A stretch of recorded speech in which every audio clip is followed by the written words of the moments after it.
Given, ultimately, it was made its way to me and given to me by the person that I got it from, my crew chief, to use as a donor for spare parts. The body's pretty much going to come off and be used as go on to my car to replace the body that was on my car last year. That one's a little dinged up from last year from some incidents on track and whatnot, and a couple of incidents that happened off the track. But and then whatever, it's basically the mostly spare parts and bodywork. The hood, that's a nice hood. I'm probably going to hold on to that, and we're going to keep the front clip off of this, which is the front horns, which is these are hard to come by. So when you get one that's frames is solid, bodies is solid. I mean, this body's pretty well dented, but it's nothing that we can't work with and make work for this year. So, like I said, it's hard to find something that's come across this solid, especially where it's just sat out in the woods for the last 3 or 4 years. So it kind of found a diamond in the rough.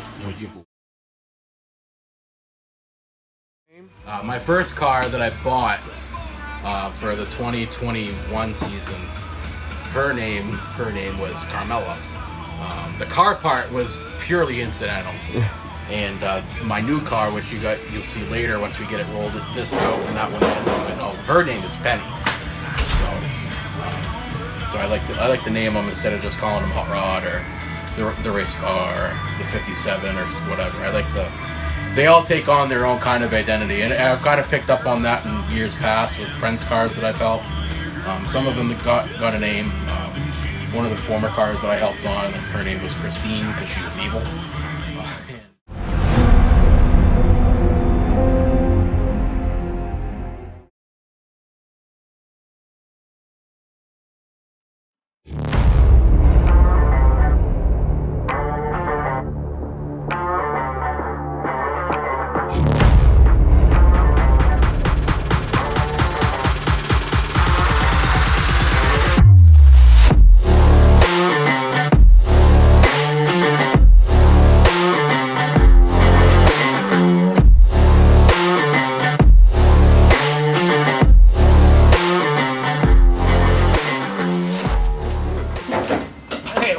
The door opens.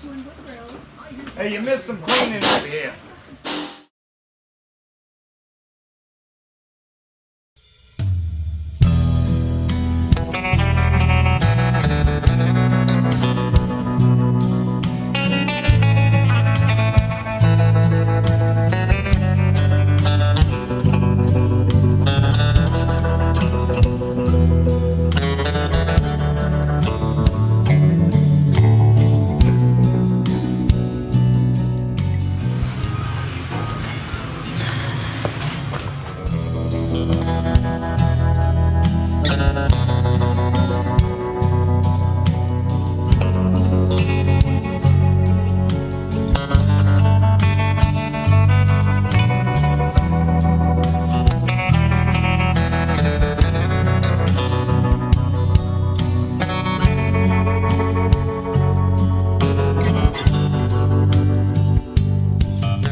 Yeah, no, just to get caught up, I know last time you were here, the 33 was in here.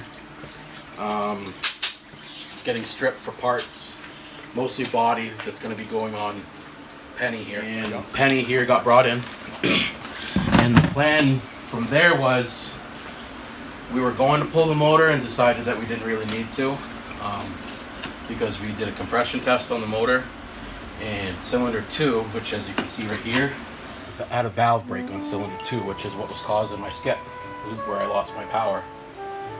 So we tore the head. We did that on Monday last week. Tuesday we took the heads off, and then Wednesday I found a place in Auburn, RPM racing engines, that would be able to get to it reasonably quickly. So I boot scooted those things right up there, and they said it's about a week before they could look at them to see what's going to be. So he could give me an estimate, and he said roughly, as long as there's nothing major, about a week's turnover time, which will give me a little bit of a grace period, wiggle room between when I get them back and the first scheduled race on the 22nd of April is a couple weeks, 2.5 weeks. So per usual with this team, running over from when it was Buckstucky now to Stuart Racing, cutting it close on time. So, but it's one thing we kind of really do really well, is cutting it really close.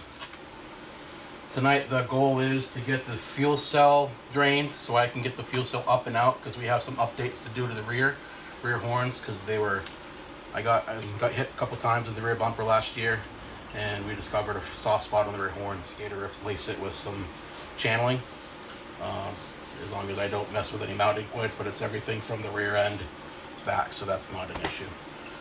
So with that, that's pretty much the plan for tonight. A little bit of a quick update. I have to remove the fuel cell because we're gonna take from the